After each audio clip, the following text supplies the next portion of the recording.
Hey guys, what's going on? It is Chris here once again looking ahead to today's games for February 11th. As normal, if you guys all did pretty good last night. If you do go on to like the video, leave a like. I appreciate that. And also hit that sub button as well. Still around 33-34% of you guys are not subs. So if you guys can help me out, leave a like and hit that sub button. Would appreciate that quite a bit. Once again, wasn't too bad of a night for us. Like I said, we're playing double ups and some small tournaments and stuff like that, and that's three in a row for us. So we will definitely take that. We had Irving, Brogdon, Harden, Kevin Herter, Valentine, Gallinari, Sabonis, Maxi Kleba, and Al Horford. Maxi Kleba was absolute trash. The only way I could get Horford in there was go that way, in my opinion. Obviously, there's probably some other guys that outscored him, but I liked him. I thought he was going to be about 19 to 20. He had 6 points and 1 rebound in the first quarter, so I thought that was a good value play, and then he absolutely did nothing. But like I said, it helped me get in Al Horford, who went off for 59 points. So definitely did cash once again. So that is three in a row for us. So once again, if you guys want to come join us, all you need to do, hit us up on our Twitter. That would be down there in the comment section below. Click that link. Give us a follow while you guys are there. And message us and we'll get you guys all set up. So today we have a smaller 5-game slate, an interesting one. Well, not too many fast-paced games. We'll have to see how tonight goes. So getting it started is Miami in Houston. 7:30, so keep that in mind. 30 minutes later than normal. We probably around a 216, 217. So let's go look at the defenses here real quick since we haven't done that in a couple days. So let's go look at the Miami defense. Overall, pretty good. They do struggle in a couple spots, so they do struggle against centers. Cousins really hasn't been playing at all in the fourth quarter. The last couple of games, they've kind of been getting blown out, so I'm a little iffy with him. But they are giving a lot of rebounds and a pretty good field goal percentage as well.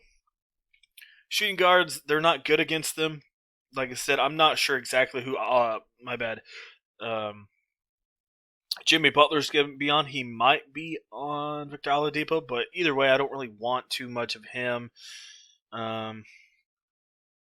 Let's go look at the Houston defense, and then we got, like I said, pretty good defense overall. Struggle against centers and shooting guards. So I don't mind Jimmy Butler. Obvious reasons right here. 87. I think he's worth a look. In Kelly, not bad. I don't think he has a ton of upside, but if you're playing cash games and you need 25 so points, he could be in a good spot for you. So you could maybe look at Kendrick Nunn. That guy's always iffy though. Do like Jimmy Butler, a little bit of Kelly, and maybe Cousins. He's been, like I said, not playing at all really in that fourth quarter. Minutes are kind of going down. Like I said, both blowouts for the most part. So a little worried about that, but that's kind of what we're looking at there in that one. So maybe a couple. Jimmy Butler for sure. All right, Toronto and Boston here. No total, probably around a 225 in this one. Hopefully the guys loaded up on those Toronto guys, kind of like I told you guys to yesterday. Once again, I don't mind going back to these guys a little bit. Walker hasn't been great, but still shooting the ball a ton, so I don't mind going back to the well with him. If OG's out again, once again, Norman Powell, dude went off last night, 46, solid for him. Let me see, is Smart still out? Yeah, looks like he's still going to be out for a little bit. Make sure. Yeah, he's out. I mean, like I said, all these Toronto guys, they're in play. They're a little expensive here. I don't think it's going to be the fastest paced game, so I don't know if they really, their value is going to go crazy off. Chris Boucher, obviously, until his price goes going back up to 7,500, he's definitely worth a look. I do like Tatum. 9.5 is a little much, but I think he can turn it around here. Needs a couple more rebounds and assists, and then he'll be fine. And that's mostly it. I think Thompson's been starting a little bit, but nothing too crazy. So, like I said, I do like all those Toronto guys. Just pick and choose who you want. Keep in mind, I don't think they're going to go crazy on the value. I need to kind of see what this total is going to be like first. If it's like 228, I'll probably put in a couple of these guys. But like I said, I need to see what that total is first, because it could be a pace-up spot for Boston as well. Indiana, Detroit, Indy by 3 and a 219 total. Man, Indiana was absolute trash yesterday. They almost came back, but they only scored, like 35 or 39 points in the first half. It was just absolutely terrible against Brooklyn. Pretty crazy. So anyway, yeah, you can obviously look at Detroit in this one. Indiana's defense really not that great. overall, and they're struggling as well. So I'd probably take DeLon Wright over Brogdon for obvious reasons. Wright's looking pretty dang good, and Brogdon, even against an easy defense, like I get Irving's good, but he just didn't do anything, man. Only had 31, so he's definitely in a slump. So definitely going to be looking at DeLon Wright. Josh Jackson's also getting a little bit more playing time without Derrick Rose there. So at 5'5", he is worth a look. Um, Grant, obviously, got to look at him. I don't mind going back to Sabonis once again. 9-3 is a little much for me, but he's not scoring a ton of points right now. But definitely could look at him. Griffin, maybe in a GPP only, and that's really it. Turner definitely let us down, right? We liked him against Brooklyn, and man, that was not too pretty. So maybe Sabonis, like I said, a little much. He's not a must-have, but you can look at him. Grant, Jackson, and DeLon Wright, I think you honestly could stack all three of those guys in your lineup. All right, let's keep it going here. We got a couple left: Orlando and Golden State Warriors. So Cole Anthony is game time decision. I don't think we will get word on him because it's really late. But if we do get word on him that he's going to be out, which I don't think we're going to get word. Frank Mason, Terrence Ross get a little bit more playing time. Frank Mason for sure will be pretty chalky if we get word before. If we don't get word and you have someone else that's pretty cheap, I would probably switch to Frank Mason if you guys are up. If Evan Fournier and Cole Anthony are out, like I said, I don't mind going back to Ross. Don't mind going back to James Ennis as well, had 31. Don't mind looking at him. Let's see. Chuma's been playing a little bit more, but I'm not going to pay 4.8 for him. And Vuk at 48, definitely got to look at him as well. He's literally the only guy that can really score over there for the Magic. On that Golden State side, I guess you're looking at Steph here. A little worried about a blowout. Not too fond of Orlando keeping it with it, but who knows? Maybe they do. But overall, like I said, the studs aren't really in great spots. The only great spots here is this Philly Portland game. We have a 5 spread and a 229 total. Lillard once again always in play, high usage rate in the mid 30s.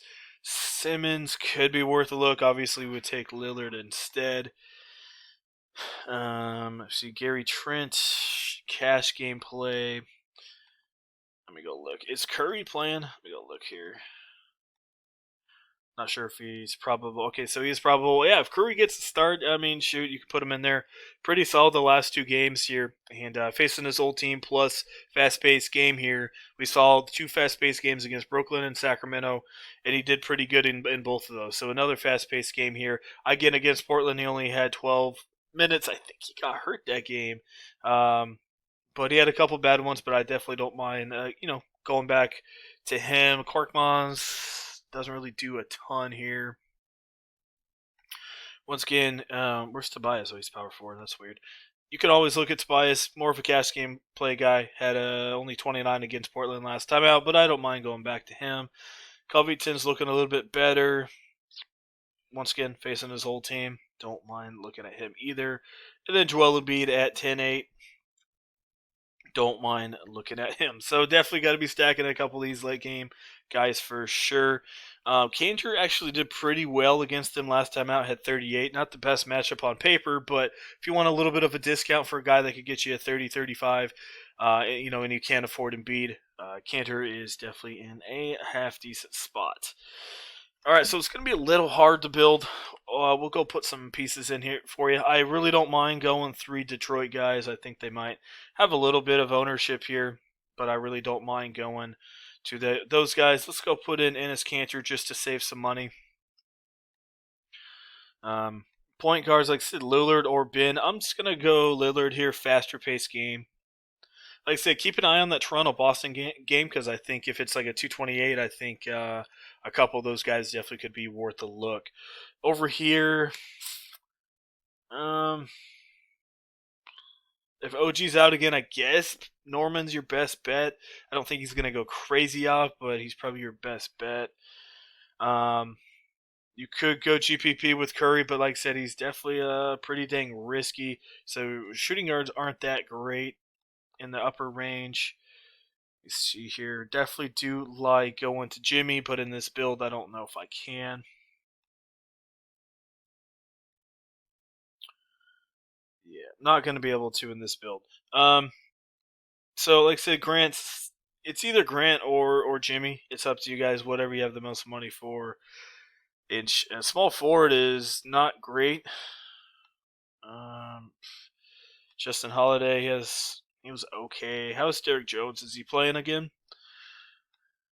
Um, yeah, I guess you could look at him, but his usage rate's absolute trash. So, I mean, you could go look at James Ennis, but like I said, I'm not sure if those guys are going to be out or not. So, kind of stuck there. Need a couple news. As you guys can see, there's not a ton of value out there at all. So, might be just a straight up, straight up slate. Don't force in a ton of studs. Just go straight across and hope for the best there. So, all right, guys, that is mostly a shorter video, but like I said, only a 5-gamer. So, as normal, like I said, that is 3 in a row for us now. I would love to have you guys come join us. All you need to do is hit us up on our Twitter, and we will get you guys in. Make sure to play tournaments, a couple of them, and definitely play some double ups and cash games as well. Definitely have found that if the lower amount you play, usually the cash line's a little bit lower in tournaments. I've been playing a lot of the 25 cents and like the $1 ones, maxing them out, and the cash line's anywhere from like 5 to 10 points lower than the regular tournaments. So definitely keep that in mind while you guys are playing. You could easily go max out the 25 center for $37.50, and you could get 75 to $90. That's kind of like a double up, and cash line's pretty low. So keep that in mind. Like I said, the big tournaments, those anywhere from 5 to 10 points higher. So definitely check out the lower ones for sure. So all right, guys, that's it. Leave a like. I appreciate it, and also hit that sub button as well. So, all right, guys, we'll see you guys a little bit later on.